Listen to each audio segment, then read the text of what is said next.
पश्चिम बंगाल के मामले में भाजपा राजनीति कर रही है, ये कहना गलत नहीं होगा।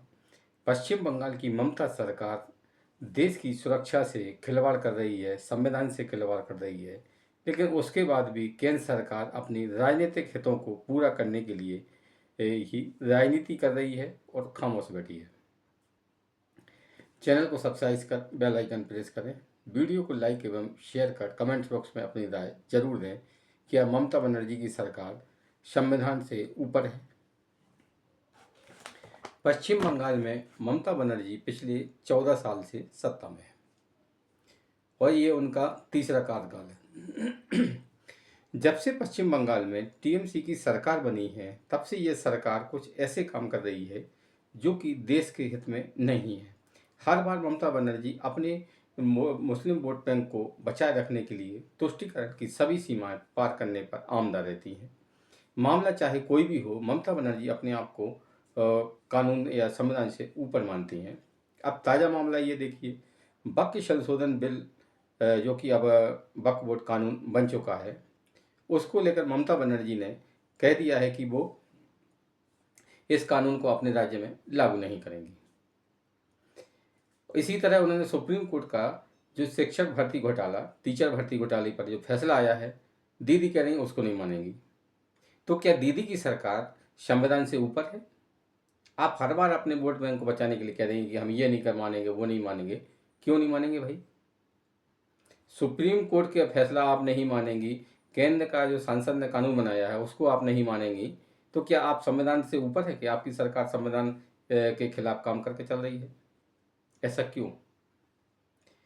ममता बनर्जी को लगता है कि वे कुछ भी करेंगी और केंद्र सरकार खामोश रहेगी, और उनका सोचना ये कुछ हद तक सही भी है, क्योंकि केंद्र सरकार पिछले 2 कार्यकाल मोदी सरकार का है, दूसरा ये तीसरा कार्यकाल शुरू हो गया है, लेकिन ममता बनर्जी की सरकार को वो छूट दे रखी है।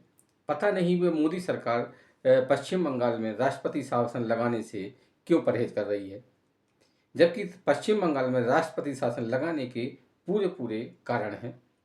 अब आप हमको कुछ पॉइंट बताते हैं। ममता दीदी ने कह दिया कि वक्फ बोर्ड कानून को वो अपने राज्य में लागू नहीं करेंगी, जबकि संविधान ये कहता है कि केंद्र का पास किया हुआ कानून हर राज्य को लागू करना बंधनकारी है। इसी तरह बनर्जी कह देंगे सुप्रीम कोर्ट का फैसला नहीं मानेगी।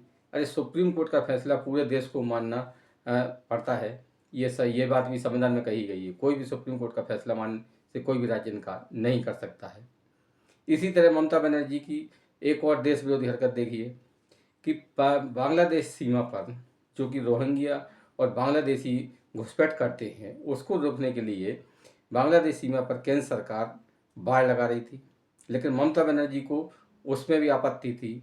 तो उनके जो पार्टी के जो कार्यकर्ता हैं वे वहाँ पर जाकर प्रदर्शन करते हैं, नारेबाजी करते हैं, अधिकारियों को परेशान करते हैं, और इन्हीं की वजह से अभी तक मतलब 16 किलोमीटर या उसके आसपास की सीमा पर बाढ़ नहीं लग पाई है, क्योंकि ममता बनर्जी को लगता है कि अगर यहाँ पर बाढ़ लग जाएगी तो जो उसका जो बांग्लादेशी और रोहिंग्या घुसपैठी बंगाल में आते हैं और वो उन्हीं को वोट करते हैं, इसलिए ममता नहीं चाहती है किसी के ये घुसपैठी भारत में आने ना आ पाए, इसीलिए वे सीमा पर बाढ़ लगाने से रोक रही हैं। तीसरा इनका देखें, जब पिछली बार विधानसभा चुनाव हुआ था तो विधानसभा चुनाव के बाद में पूरे प्रदेश में जमकर हिंसा हुई थी, और वहाँ पर ऐसे जो लोगों को मतलब चुन चुन कर निशाना बनाया गया था जिन्होंने ममता बनर्जी की पार्टी को वोट नहीं दिया, यानी कि भाजपा और वामपंथी के लिए वोट किया था। तो क्या आप मतलब ये भी संविधान के खिलाफ है कि अगर कोई आपको वोट नहीं देता है तो क्या आप उसको आपकी सरकार उसको निशाना बनाएगी? अब एनसीसी यानी कि जो एनआरसी का थी, नेशनल कानून मतलब नागरिकता देने वाला कानून था, उस पर भी ममता बनर्जी ने कहा था कि हम ये कानून अपने राज्य में लागू नहीं करेंगे। अरे भाई, केंद्र के जो कानून है संसद पास करती है, उसको आप लागू करने से कैसे मना कर सकती हैं? ये तो संविधान के खिलाफ है ना। इसी तरह है पश्चिम बंगाल में हिंदुओं का जीना मुहाल हो रखा है, जब उनके कोई भी त्यौहार आते हैं उस पर आप रोक लगा देती हैं, जबकि संविधान में जब भी आप कोई भी संविधान पर बैठा व्यक्ति है जब शपथ लेता है तो वो शपथ में ये बात कही जाती है कि हम जाति, समुदाय, धर्म के आधार पर भेदभाव नहीं करेंगे, लेकिन पश्चिम बंगाल में ये भी भेदभाव हो रहा है कि हिंदुओं का कोई भी कार्यक्रम हो, रामनवमी हो, दुर्गा पूजा, हर चीज़ पर रोक लगाई जाती है, उस पर अड़ंगा लगाया जाता है। कोर्ट को दखल देना पड़ता है, तब हिंदू अपने त्यौहार वगैरह मना सकते हैं।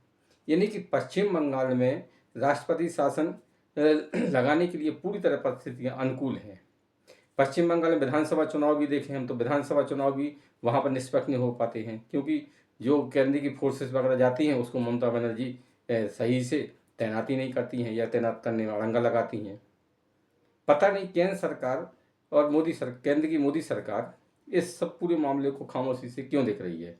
हर बार आप चेतावनी देकर छोड़ देते हैं और ममता बनर्जी पर उसका कोई असर नहीं पड़ता है। वे अपनी जो उनकी सरकार की नीति है वही पर चलती रहती हैं। तो क्या पश्चिम बंगाल संविधान से ऊपर हो गया है? भाजपा को भी लगता है कि अगर पश्चिम बंगाल में वो राष्ट्रपति शासन लागू कर देगी तो 2026 में होने वाले विधानसभा चुनाव में उसको नुकसान होगा, ममता दीदी को सहानुभूति मिलेगी।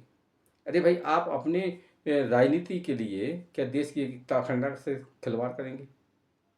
लेकिन अब राजनीति में तो सब चलता है। अब हम कांग्रेस की बात करें तो कांग्रेस की जब तक सरकारें रहीं तो कांग्रेस की सरकार ने कई बार कई राज्यों में राष्ट्रपति शासन लगाया। 92 के बाद में जैसे कि बाबरी मस्जिद वो जो ढांचा था वो 92 में गिराया गया था। उसके बाद में केंद्र की नरसिम्हा सरकार ने भाजपा की चुनी हुई 3 सरकारें, मध्य प्रदेश, यूपी, हिमाचल प्रदेश और राजस्थान की सरकारें गिरा दी थी। बाबरी का जो मामला था वो उत्तर प्रदेश से था, लेकिन उसके बाद भी हिमाचल, मध्य प्रदेश और राजस्थान की सरकार गिराकर वहाँ पर राष्ट्रपति शासन लागू कर दिया। शायद ही देश का कोई भी ऐसा राज्य बचा हो जहाँ पर राष्ट्रपति शासन कांग्रेस ने न लगाया हो। लेकिन मोदी सरकार पता नहीं बंगाल में ठोस कार्रवाई करने से क्यों बच रही है।